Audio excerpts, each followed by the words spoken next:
Don't worry, baseball fans. We're going to be back real soon.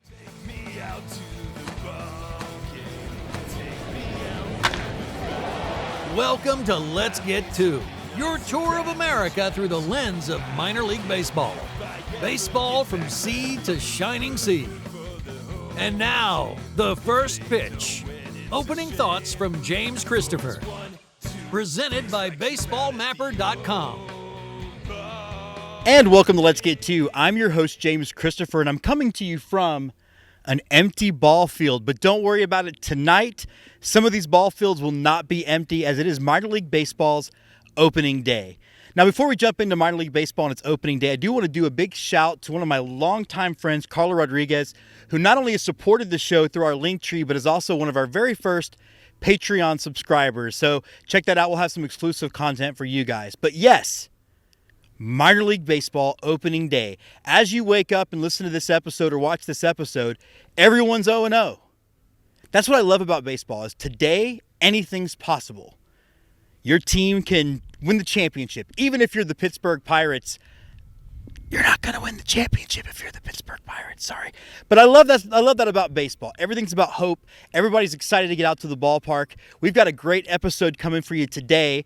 We're going to be talking to the Midland Rockhounds. We're going to hear a little bit from the San Angelo CVB, and we're going to talk a little baseball movies and meet another member of the Curved Brim Media. So stay with us.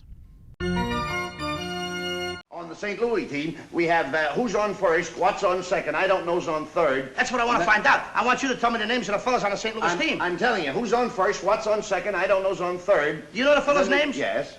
Well, then who's playing first? Yes. I mean, the fellas' Who's on base. first? The Let's The fella Get playing To first team base of the for St. week. Louis. Who? The guy on first base. Who is Presented on by the first? Baseball Bucket What are you List asking me for? podcast. I'm not asking you, I'm telling you, who is on first? I'm asking you who's on first.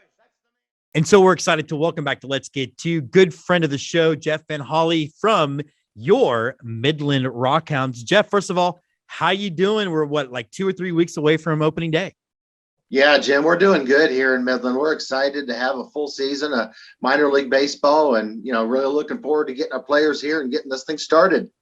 Yeah, it's got to be interesting because, and what I love how every single minor league team in lockstep was saying, we are not affected by the lockout. We are still going to be here. But it's nice to know that all baseball is going to be back, right? Yeah, for sure it is. I mean, obviously, we were as excited as any and all other minor league teams to know that we were going to have a full season. At the same time, we're all fans, even the people in minor league offices. We want Major League to play as well. There's no doubt about that. So when they got all their stuff figured out, it was just icing on the cake or whatever. And, we're playing, they're playing. So it's all good. Let's talk a little bit about you guys because sort of in the mix of all of these brands coming out and all of these new identities and teams rebranding, new teams popping up, you guys just dropped, I think, one of the best rebrands I've seen since we started doing this show. First of all, why change some of the iconography from what it was before? Yeah, so that's a really good question because we feel like what we had before was not broken. It was still working for us. We just thought that it was a little bit dated, had a little bit of that 2000-ish look, and that we wanted to do something new. At the same time, we didn't want to completely reinvent the wheel. We wanted to take a lot of those elements that we had, that we liked, that we thought were still good, and just kind of put a fresh stamp on that. And we feel like we, kind of achieved those objectives by, the different series of new logos that we were able to do in conjunction with Torch. And man, we think it's a home run. It absolutely is. And there's a certain, I understand now that you say that, I get what you mean by the 90s thing. I like that it feels super classy, the look, without, again, like changing the major identity. Was there any thought of changing the identity at all? Or was this always going to be purely we're rebranding what we already have? Yeah, no. So that was on the table, kind of redoing everything for about a second and a half. And we immediately threw that away, said, no, we're not going to do that. We're going to take what we've got. We're going to, modernize it. We're going to update it to bring it into 2022. I guess, I mean, Jim, you kind of know what other minor league teams do in terms of brands now that we're in, now 2022, but even going back to 18 and 19 and I guess 20 that we missed, you kind of saw a shift in terms of that image, that look that minor league teams had, and we wanted to get there, and we think we did. Yeah, I want to talk about some of the inspiration for it. And one of the things I think I really love about it, and that's what I love about the entire identity of the Rockhounds, it's what's best about minor league baseball is its reflection of the oil industry. And I love how you've kept that. It is your bread and butter. How important was that to sort of make sure that the community felt like these are still our Rockhounds?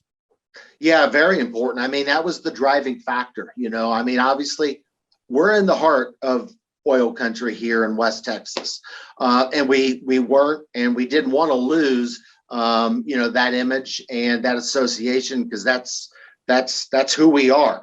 The Rockhounds wouldn't be here, I don't think, if it wasn't for all of the corporate and the fans in West Texas here. So we had to keep that.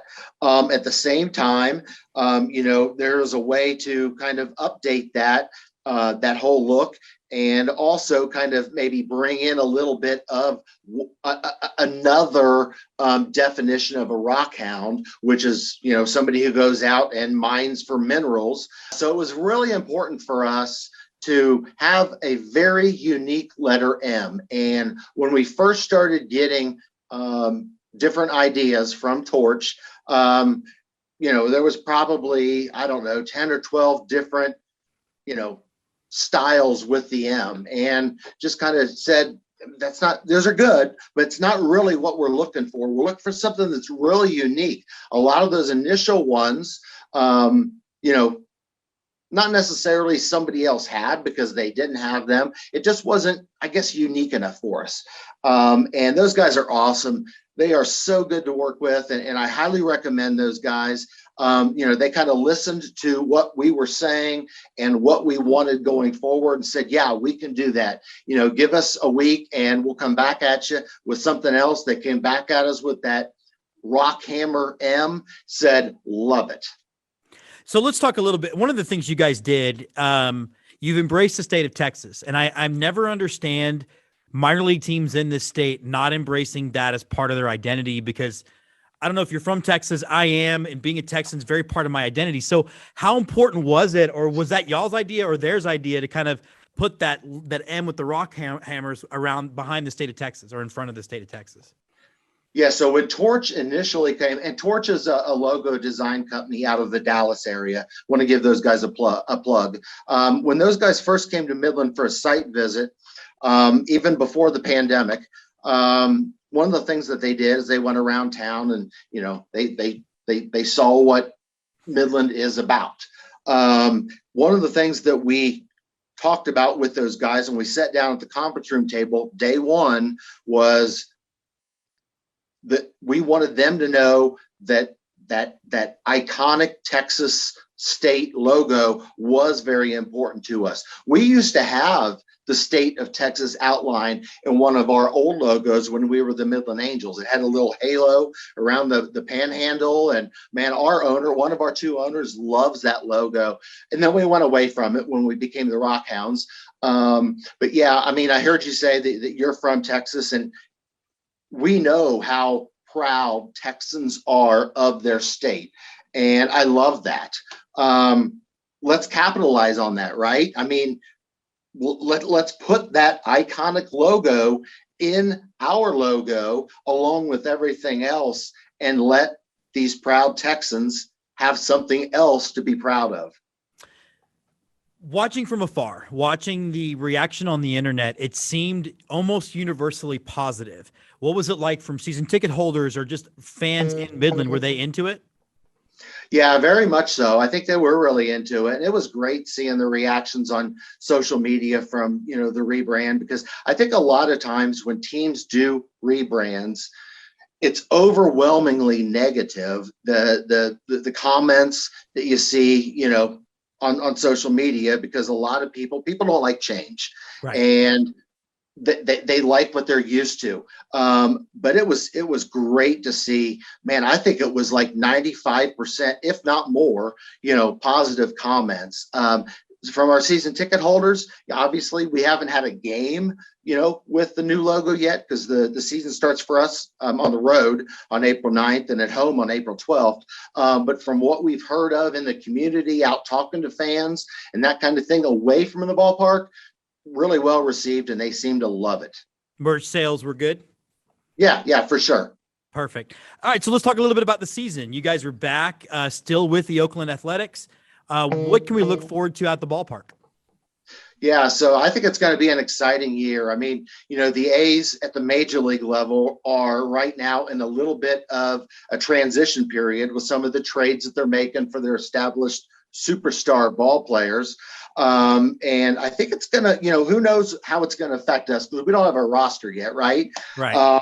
But I mean, I think in theory, it helps all of the minor leagues throughout the A system, just because they're getting back a lot of young, good, unproven talent who's going to have to prove their level of play, at single A and double A and triple A. So I think it's really going to help us. And, from what we've heard, we're supposed to have a lot of the players that we had last year. And obviously, anytime you get guys that are, I guess, kind of repeating a level, they've been through it, they know what it's about. So we think it's going to be a really good season this year, and we're anxious to kick off the season on April 9th. How much fun is that for you? I mean, now that you really are going to be seeing the future of the Oakland Athletics, because that's how the A's, like you said, they build their team. A good friend of mine's an A's fan, and he's like, we don't re-sign players. Apparently neither do the Astros, but we're getting over that. But how much fun is that for you to really know that you're looking at the future of the Oakland Athletics? Yeah, I mean, it's a lot of fun. That's one of the reasons, way back when in the late 90s, that was a draw for us to the A's, and they liked us as well. But one of the things that we really liked about those guys was they really seemed to, I guess, kind of prioritize winning at the minor league level, because I think that they think, at least I've heard A's executives in the past say, that if we can teach guys to win at the minor league level, when they get to the major league level, they'll be ready to win again. So yeah, it's great that, that they're going to hopefully send a lot of guys here, that are future major leaguers. I mean, we promote ourselves as that, you're seeing tomorrow's major league stars in Midland today. All right, last question. How good does it feel to you to see the Texas League name and logo back? Oh, that was huge. So that, I'm not going to lie, that was something that, we were really hoping for, because, I mean, you talk about, a historical minor league name. I mean, the Texas League is probably in the top 3, of all of the minor league team names based on history. I think it's been around since the late 1890s. Yeah, 1888 or something like that, if I remember right. But yeah, we had been kind of, indicated to maybe in the past that that's something that might or might not happen. So I don't know that it was completely closed. We were going to go back to that, for the past however many months. At the same time, we certainly did not know until the news came out that day, that, hey, you guys are going back to the Texas League. And I mean, we were jumping up and down in the office to get, I hate to say, our name back, but to some degree, it's our name, it's our history. So we're thrilled. I'm super excited too. I'm excited to follow you guys. We will be out for another ballpark visit. He is Jeff and Holly of your Midland Rockhounds. Good luck the rest of the season. Thank you, Jim. Appreciate you. And thanks for having me today. We had a great time talking all things Midland Rockhounds, but did you know that they're not the only team to play in that part of the state? Let's find out who else had to contend with the West Texas Wind on the next Raiders of the Lost Diamond.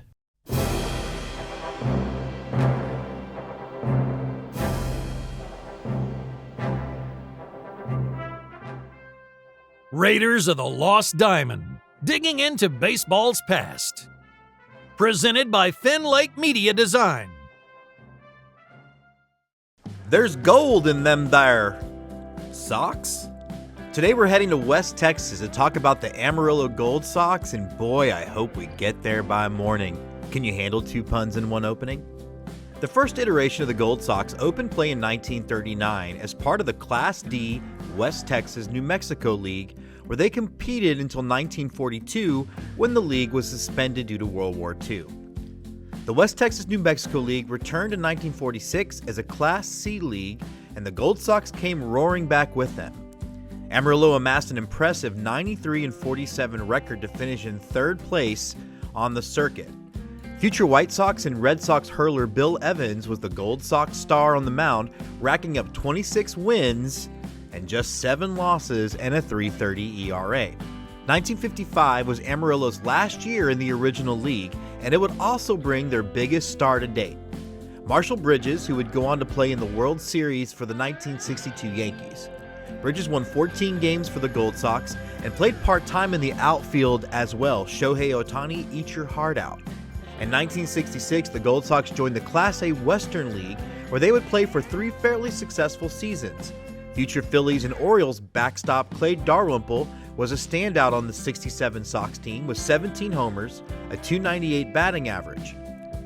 Perhaps most notably for this period, the 68 team featured a player with an 80-grade baseball name, Dixie Upright. Upright held down first base for the Gold Sox by belting out 17 homers and hitting .343. In 1959, Amarillo would strike it rich by joining the AA Texas League. As an Orioles affiliate, the 59 squad boasted Cal Ripken Sr. and a bevy of other future but less notable major leaguers. They also began playing at Potter County Memorial Stadium, which would host the team for the rest of their existence. Today, the stadium hosts the West Texas A&M Buffaloes.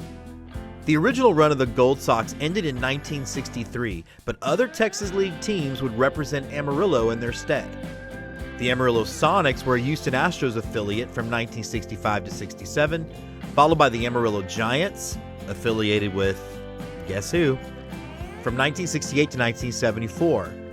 Finally, a second Gold Sox team would take the field from 1976 to 1982. These Gold Sox had Tony Gwynn patrolling the outfield for 23 games, and he racked up a .462, .490, .725 slash line. In 1983, the Padres AA affiliate moved their team to Beaumont, where they became a previous subject of Raiders of the Lost Diamond, the Golden Gators. And today, the Amarillo community is represented by the incredibly named Amarillo Sod Poodles. Take me out to the ball game. Take me out with the crowd. The 7th inning stretch. What's going on outside of the ballpark? Presented by the Dad Hat Chronicles. Root for the home team. They don't wait it. So we're really excited to bring our new segment to the show, the 7th inning stretch. And one of the things that we're going to be looking at in this segment is the local community around the ballpark. And if you've ever driven from Austin to Midland, you drive through one of the best kept secrets in the state of Texas. That is San Angelo. So we have Diann Bays from Experience San Angelo? Discover San Angelo to talk a little bit about what comes from this city. Diann, how you doing? I'm great. Thanks for having me, James. It's I've been here 5 years.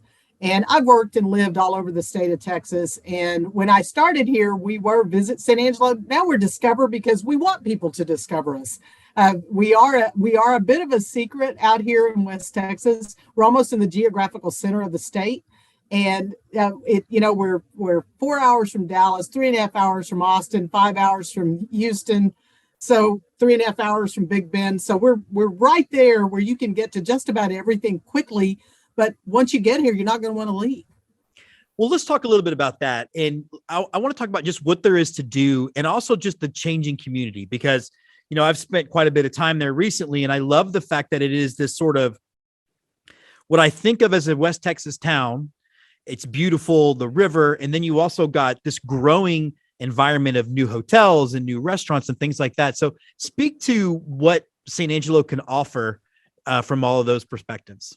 Well, yeah, sure. The unique thing I think, and I find a lot of people have a river that runs through the middle of their city. We have one as well, but ours is right by our downtown. It's a river walk. It's a 4 mile nature river, so you get to experience the nature of our river. But the other thing that's really cool about it, we're the visual arts capital of Texas, designated by the legislature and the governor last year. So we have that designation for 10 years, and so we have our Museum of Fine Arts, which is known for just about everything. They have the National Ceramics Competition that's coming up, and it's a world-renowned thing. We have an On Plein Air Texas activity, but we have two ladies here who started Art in Uncommon Places, and that is what they do. They literally put art in uncommon places. So you'll see a mosaic Volkswagen on a river walk, or you can go downtown and we have Paintbrush Alley, which is a tribute to the movie Giant, which was based on the book written by Edna Ferber. And it mentions San Angelo in the book, and it's all about oil and gas and the Western heritage. And then just a couple of blocks down, we have the Pop Art Museum, which includes over 50 pieces of local art done where a bowling alley used to be. So Art in Uncommon Places tries to beautify areas most people would never think about. So now they're actually attractions for us. So we love what they do. And, that goes with our visual arts. But you talked about our heritage. We are and have been for the past 4 years in the top 10 true Western towns in the United States by True West Magazine. And we've always been number one or number two. This year, we're number one. And so we beat the likes of Tombstone and Dodge City and Deadwood. They're great places. But what we found is our authenticity is what they're after. So you can get a pair of handmade boots, a saddle, you can get a hat made here. All of those things are part of our Western heritage. You can even go to our Chicken Farm Art Center and get some hand-thrown pottery. And so that is just something that I think is really very different and unique about our city. As far as the changes that have happened, we're home to Goodfellow Air Force Base, and we're home to Angelo State University. So we've got a lot of people in that younger age group that need something to do. And so in our downtown, we have brew pubs coming in. We have wineries. We have art galleries. We have wine and art galleries. So we have that. And then our food scene, I would put our culinary scene up against anybody. Austin, San Antonio, Dallas, all those big cities that you think about in Texas that have that. We have that here, and they're mostly mom and pop restaurants who put their signature on dishes that are absolutely incredible. Nobody has a bad time or a bad meal. I want to touch on something you said when you mentioned being the number one Western town, and in comparison to like Dodge City or Tombstone. One of the things that immediately popped in my head is that, San Angelo's got all this culture. You've got the fort there. You've got, again, the Air Force Base where Gene Roddenberry. That's correct. Star the guy. Woo! Look at wow! I did that. That might be the first time in my life I've ever done that right. But it isn't tourist trappy. Like when I imagine, I would just got done watching the National Lampoon's Vacation. They go to Dodge City, and it's very tourist trappy. I love that you just sort of meld into the community there.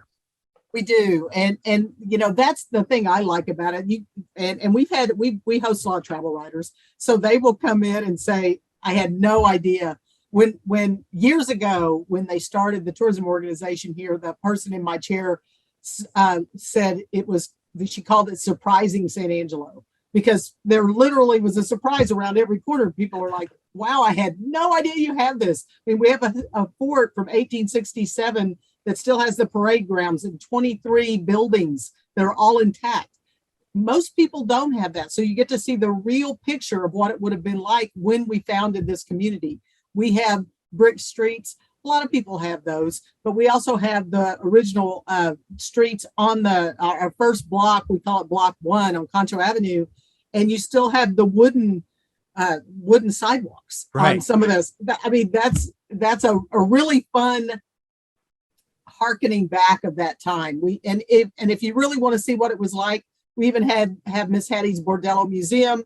You can go up what we call lovingly the stairway to heaven to see what things were like back in the day. And so it's a fun experience for people.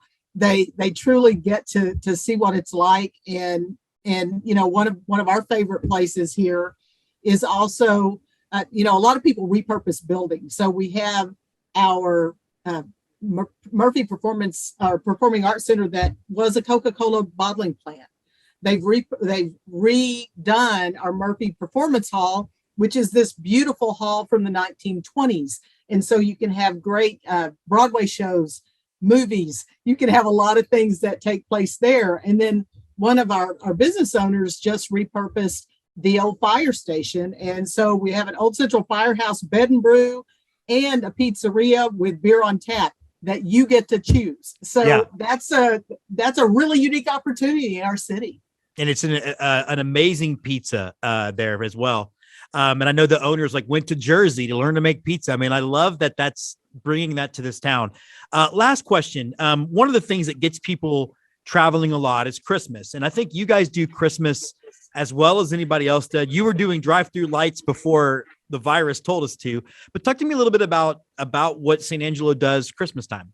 Well, yeah, almost the entire month of December, we have the Concho Christmas celebration. And on that celebration, we have the Tour of Lights, which they put 3 million lights along the Concho River that really tell the story of the 12 days of Christmas. And that, because it's on the river, you get double your money because now you have 6 million lights because of the reflection, which is always great.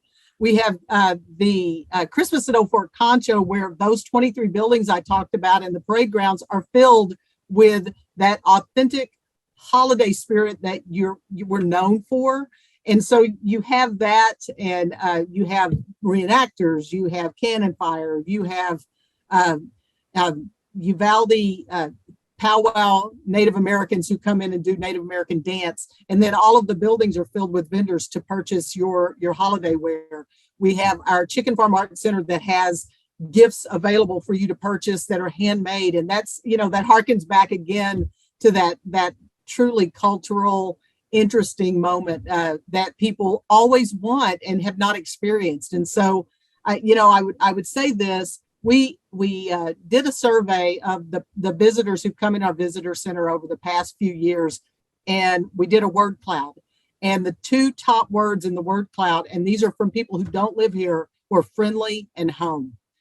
You can't beat that. You can't. You can't beat that. I'm a big fan. I'm so glad we got to have you on.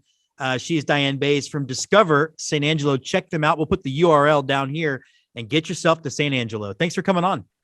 Thanks, James. Live long and prosper.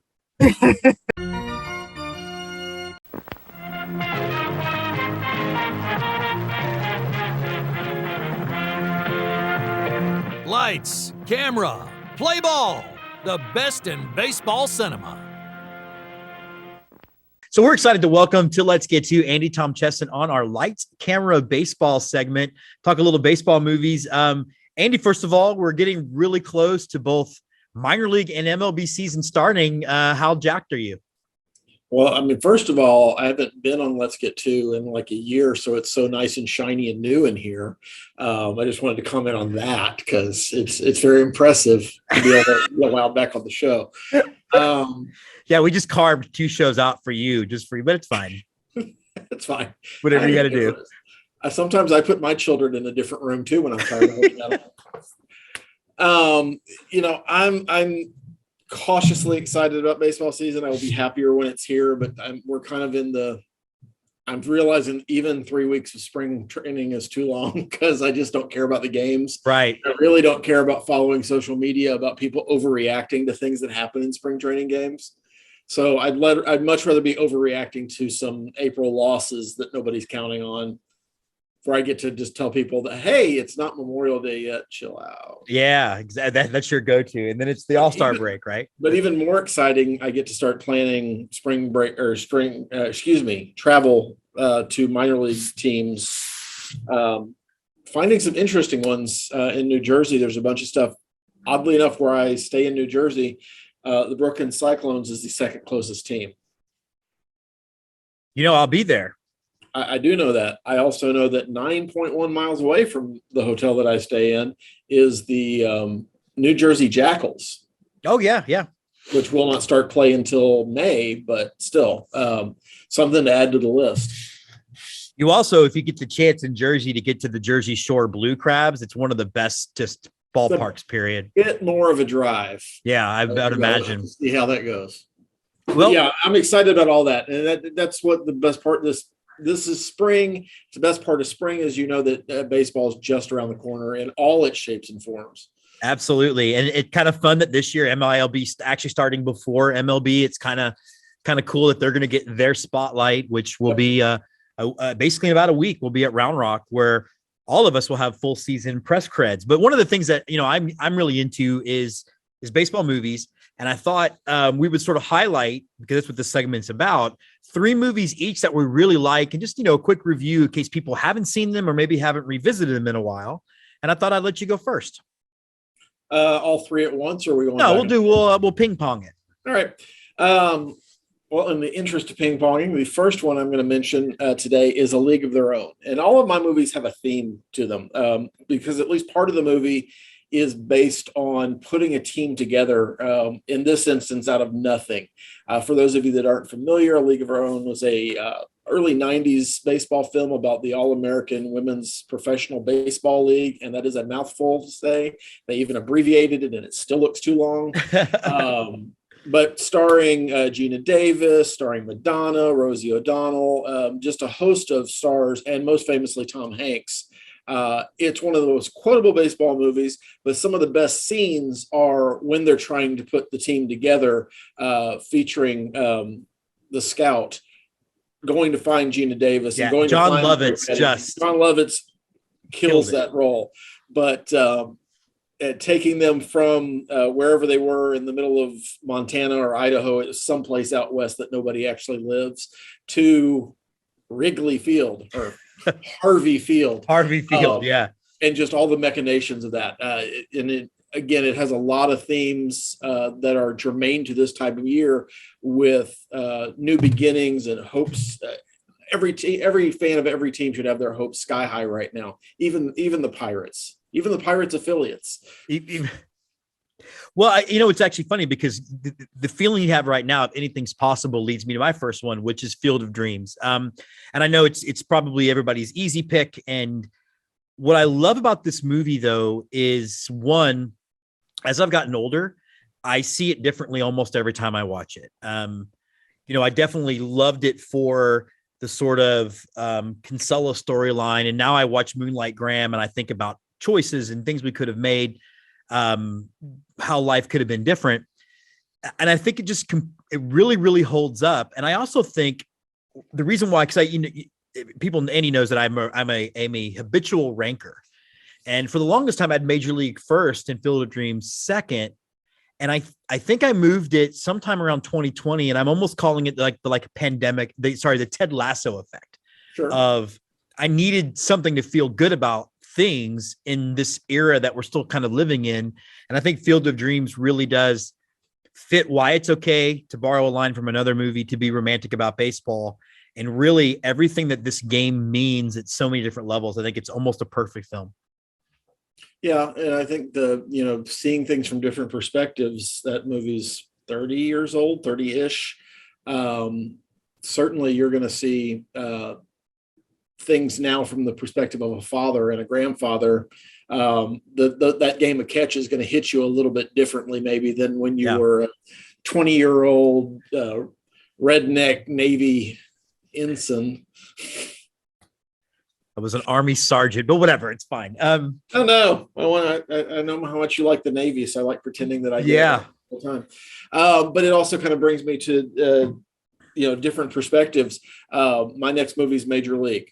Okay. Which again, some of the best scenes out of Major League are at spring training in the camp. Some of the most quotable parts of that movie are from the camp. One of my favorite scenes is when Willie Mays Hayes, very reminiscent of Jose Altuve, shows up at training camp and is told to go home. Except the way Willie Mays Hayes got told to go home was that they dismantled his bed and put it out in the parking lot. and he only got to keep his spot on the team because he ran from the parking lot and somehow beat somebody else in a 60-yard run. Poor Gentry. Poor Gentry. Yeah. Weirdly enough, on NES, I had created the actual roster from Major League at some point on the good baseball game. Oh God, I can't remember its name, but I'll figure that out. But I had Gentry, and I had all the names of guys you never saw because they were only in one scene, usually doing this. Or standing in the background for an American Express commercial. Exactly. Who is that guy? Never seen him before. Tippy. Great. Fantastic. But again, it's a movie about long shots. You talk about Willie Mays Hayes. You talk about Charlie Sheen's character. You talk about even Tom Berenger's character, who, if you want to talk about relating to things differently, that if you watch that now at 50, that's who you see this movie from. Maybe you see it from Lou Brown's viewpoint now. But it's guys that were on their only chance or their last chance and were able to put things together, which again is the hope of every baseball fan for their team this time of year. This is the year that no matter what obstacles we have in our way, it's somehow going to work out. That's the hope. That's what we all keep coming back for. One of the things I love about that movie, and it leads to me, is why I have and we're not talking Bull Durham today, but why I have this sort of controversial opinion about Bull Durham. I love the fact that the baseball's front and center, but they also made it cinematic. Like, whether you're a baseball fan or not, Charlie Sheen coming out the Wild thing gets you fired up. And I think they really made a point of saying, this is a movie. Movies are supposed to be fun, to paraphrase another baseball movie. Yeah, definitely a great choice. How many times did you see it in theaters?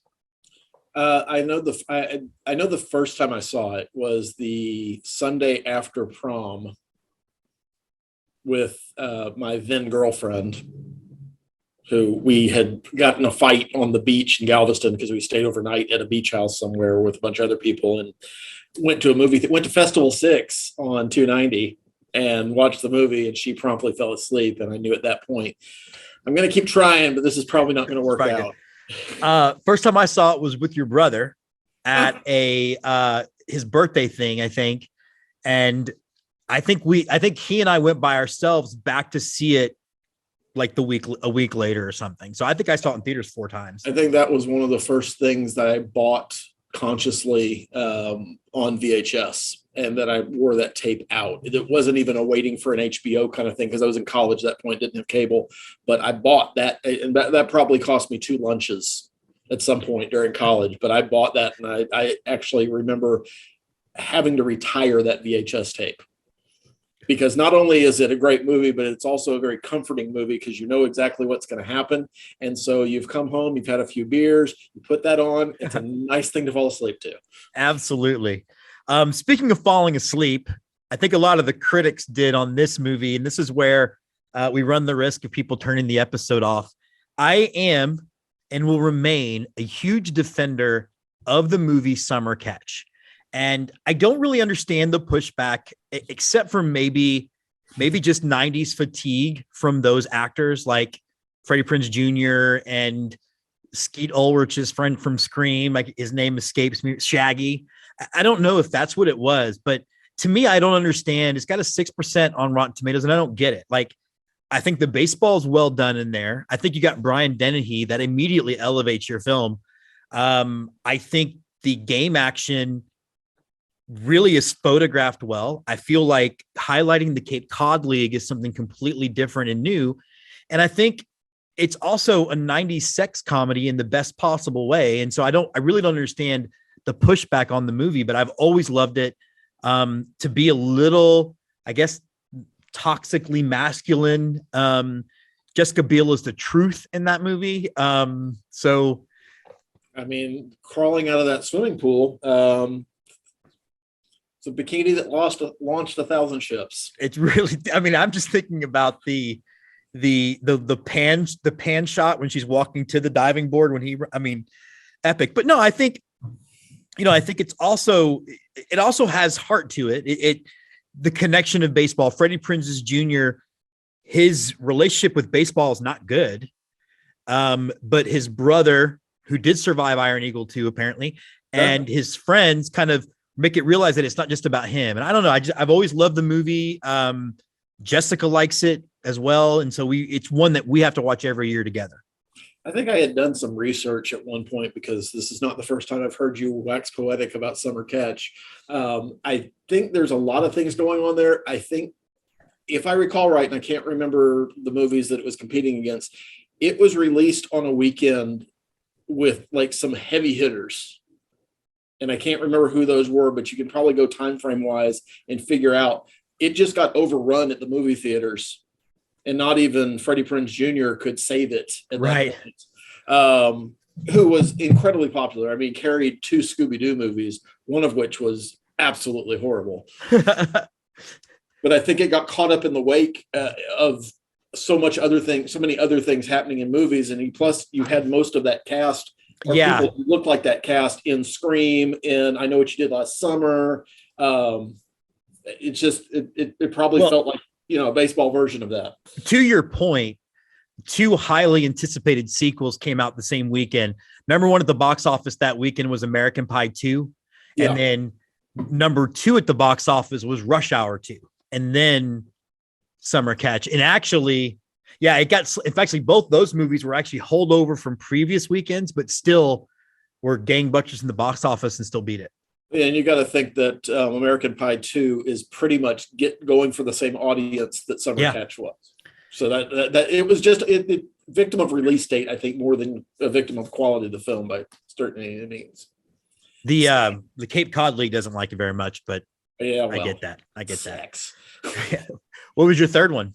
Well, speaking of baseball movies, and we've talked about cinematic features. I want to bring a documentary into the play because it continues with my theme of renewal and hope, and this idea that you can create something new and kind of defy the critics, which again is what every baseball fan wants to do. If you're not a fan of the Yankees or the Dodgers at this time of year, you want to believe your team is going to win their division, the World Series, the pennant, whatever it is. The Battered Bastards of Baseball.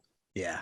Which is a fantastic documentary. And I know most people, if people tuned out because you said the word Summer Catch, a lot of people just tuned out because I said the word documentary. Right. It is a fantastic film. Kurt Russell, his dad, Bing Russell, started the Portland Mavericks in 1973. It was an answer. It was the only independent baseball team in minor league baseball at that point. And it was started as a response to affiliated baseball pulling out of the Portland market because it didn't draw fans enough to satisfy whoever owned the Beavers at that point. But it's a story about following your dreams, proving skeptics wrong, eventually challenging the status quo, and not only challenging, but beating the status quo, because without some chicanery, the Mavericks would have beaten the rest of the affiliated teams a number of years in a row, and the affiliated baseball was not going to have that happen. It's a fantastic film with a lot of insight, a lot of heart, and just, the formation of the team, which is another theme that I keep going back to, basically having open auditions. And if you're familiar with the city of Portland at all, those auditions, those tryouts looked like the city of Portland.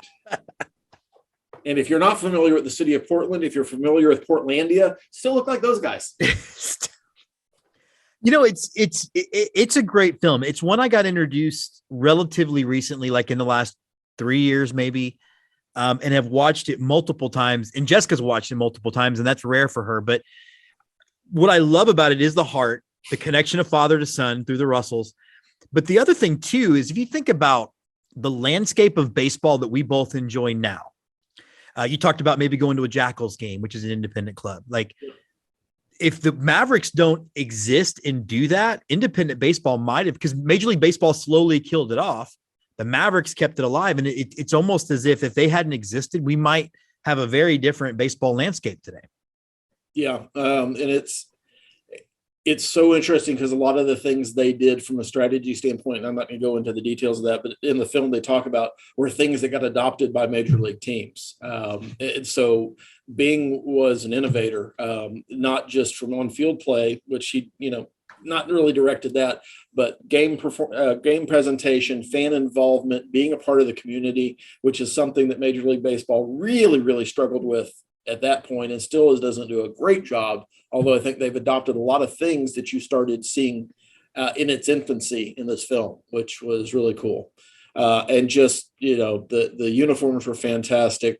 Everything about this film is fantastic. Everything about that team was pretty fantastic. And even though they had a very short life relative to baseball, it's certainly worth, I think, the hour and a half of your life to watch it if you haven't seen it already.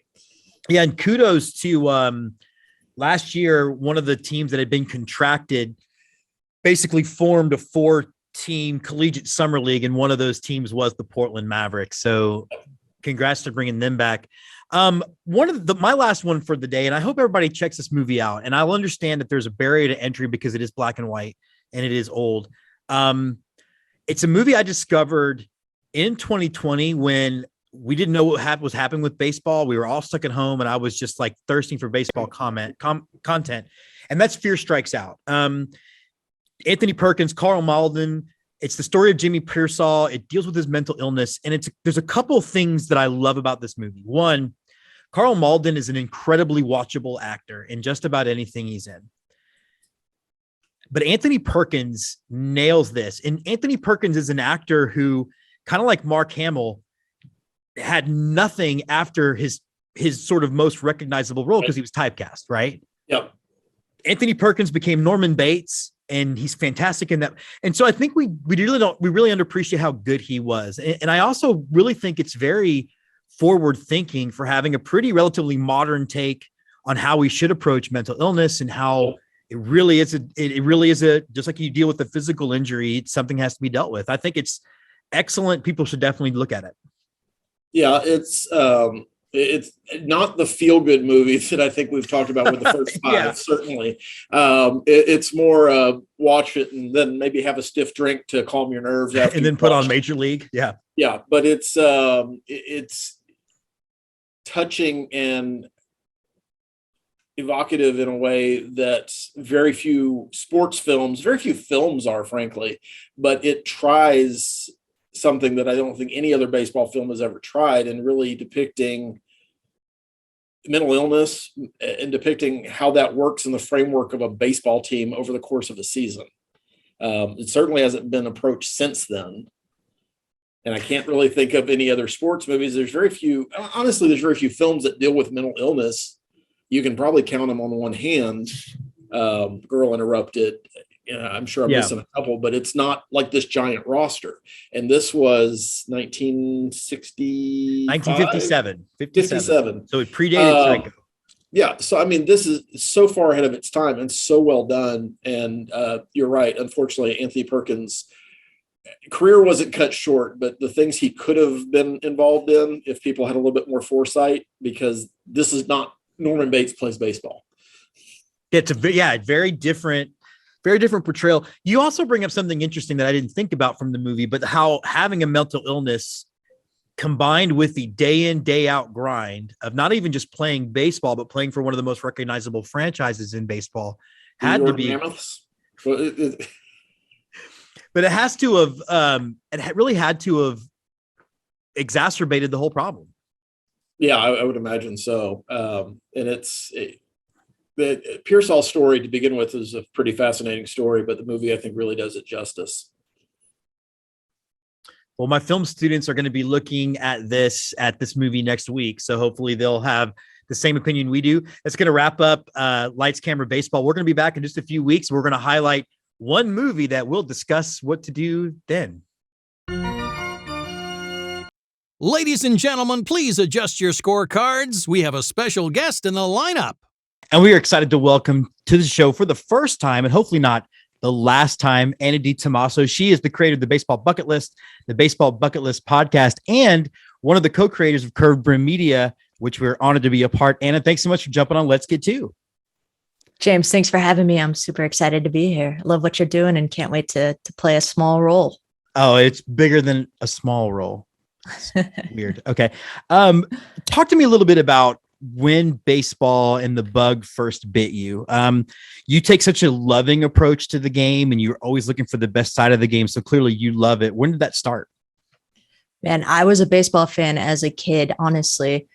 Grew up just outside of Dallas. So I was basically a rabid Texas Rangers fan in the days of Pudge and Rafi and Rusty Greer and Juan Gonzalez, and just a huge card collector and all that stuff. And then my dad uprooted our family, moved us to the Tampa area, which is where my love for the Rays was established, and they never let me go. So that's where I am today in terms of being a baseball fan, but just moved back to the Dallas area not too long ago.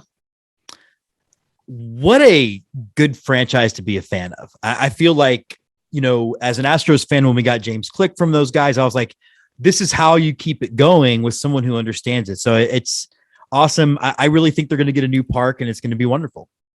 I hope so. We'll see what happens. It's just wait and see right now, but I'm optimistic about it. Whereas Oakland's definitely doing that moving garage sale thing that you see when you're moving out. So let's talk the podcast then. I mean, one of the things I love about your show, first of all, heart seems to be at the front of it.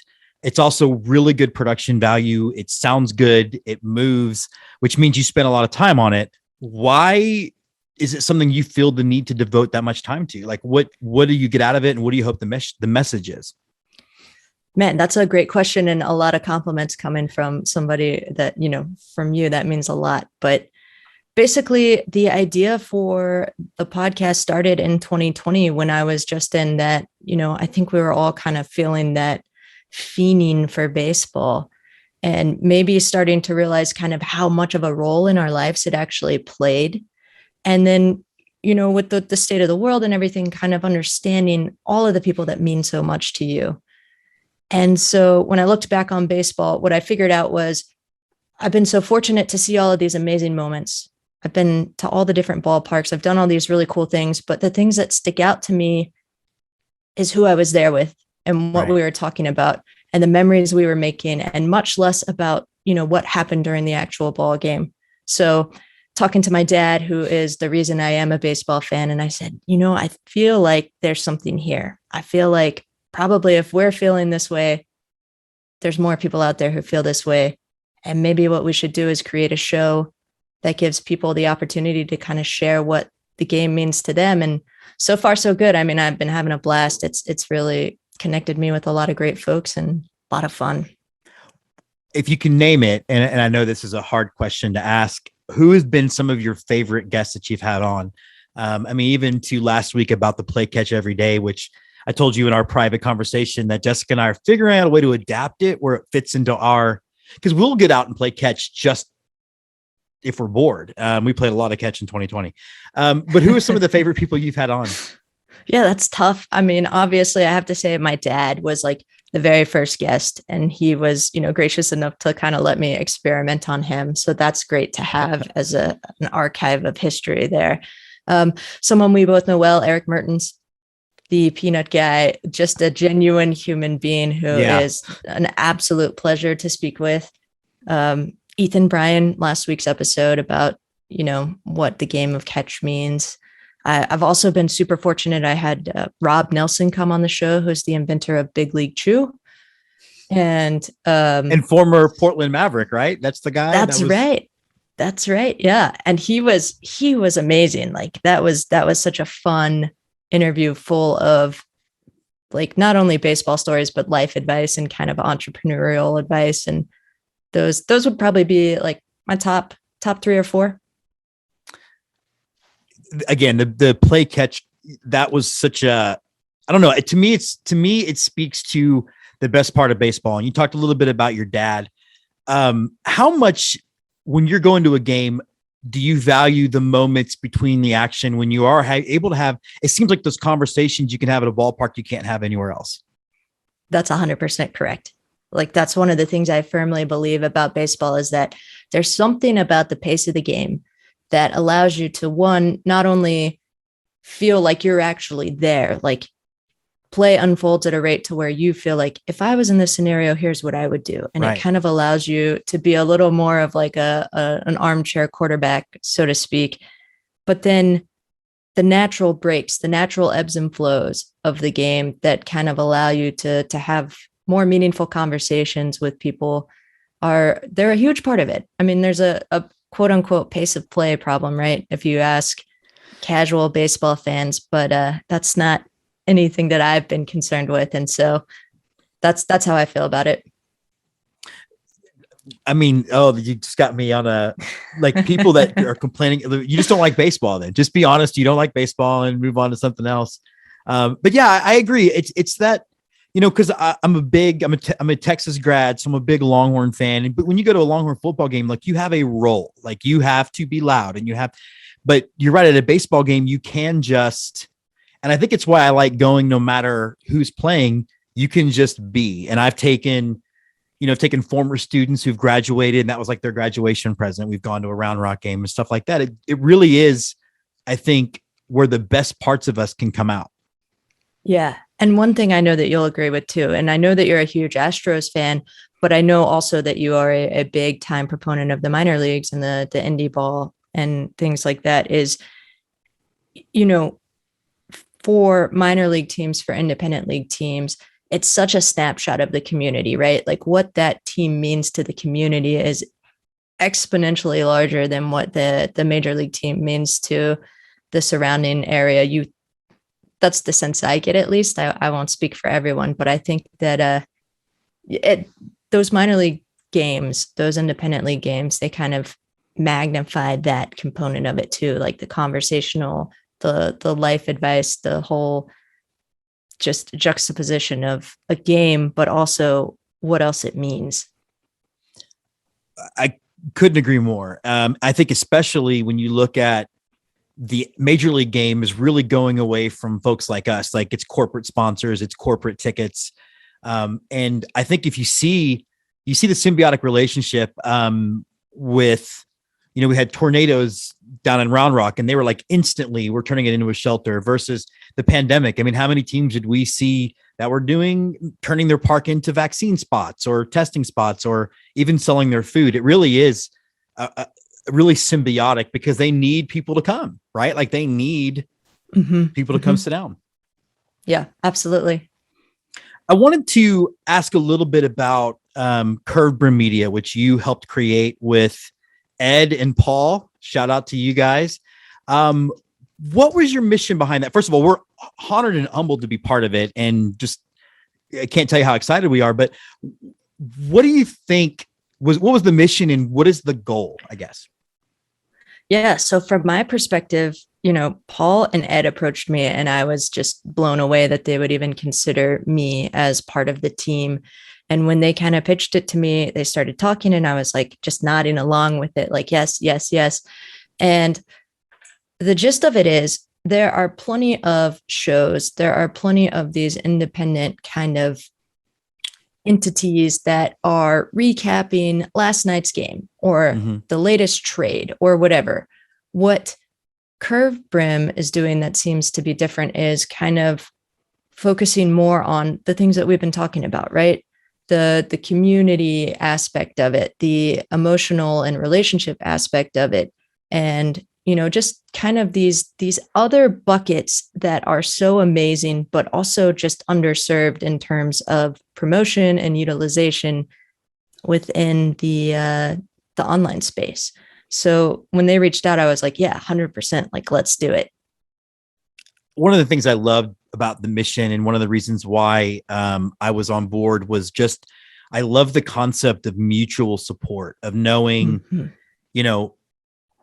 knowing that someone has your back, because you're exactly right. This thing is the wild, wild west, and it can be very easy to ebb and flow with how you're feeling about it. And I'm someone who's always looking for positivity when we can find it. I'm sort of like the Ted Lasso of baseball podcasts, I guess. But so I think that mission was really important to me, and I applaud you guys for making that center.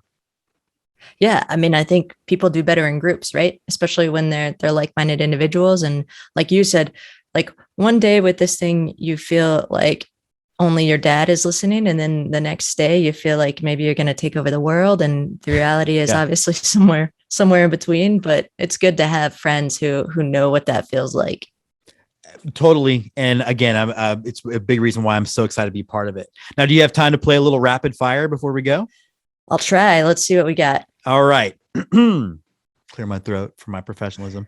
What is your go-to ballpark food? Oh, just your classic ballpark nachos, I feel like. Interesting. Okay. All right. Marvel or DC?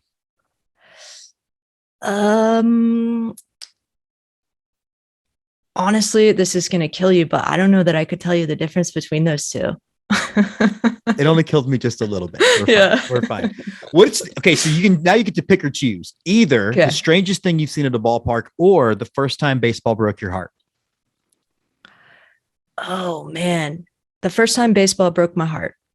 I was in a summer reading program for Rafi's readers, which was, Rafael Palmeiro. If you colored in enough clocks, if you read enough hours during the summer break, you were entered into a drawing and you could meet Rafael Palmeiro.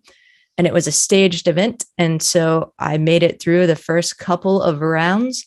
And I even walked away with an autographed ball that I still have, but I didn't get to go on the field to meet Rafi, who was like my all-time favorite. So it hurt a little bit. And did you find out it was all like cousins of the GM or something that got to go meet him? I mean, yeah, that always seems like it happens. Yeah.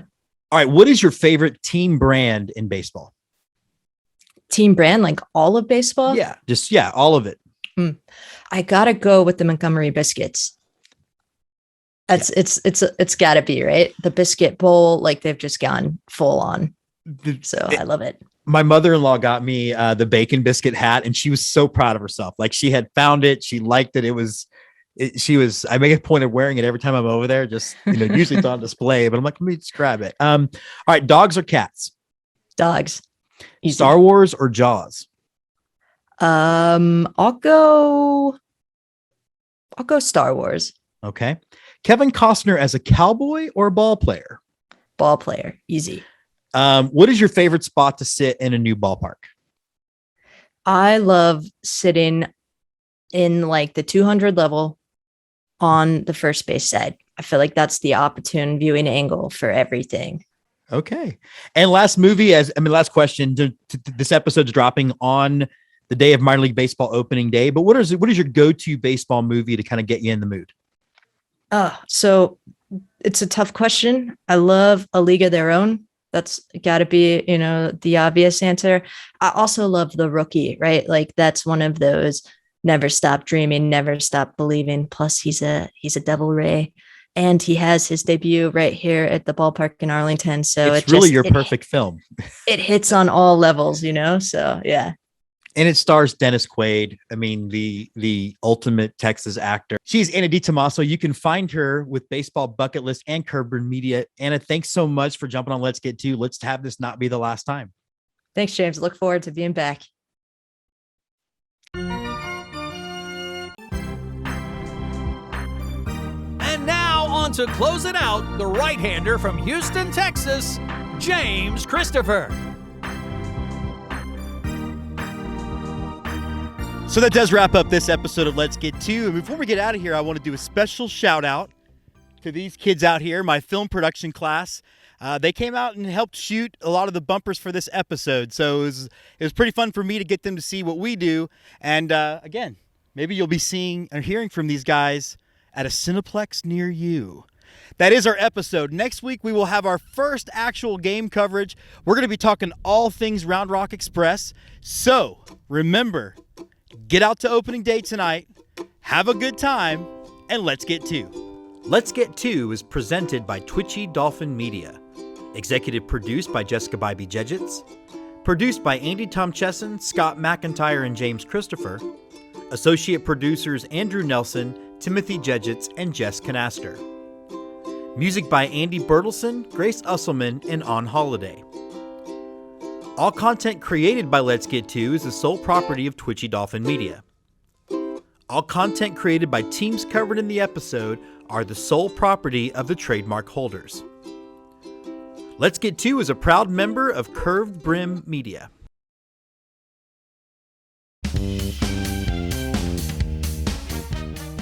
This podcast is part of the Curved Brim Media Network. Here are some of the other members of Curved Brim Media. Hi, I'm James Christopher, host of Let's Get To, and we are going to be taking you on a tour of this great country through the lens of minor league baseball. That's right, from sea to shining sea, we're going to be looking at towns big and small as we explore the greatest game ever invented.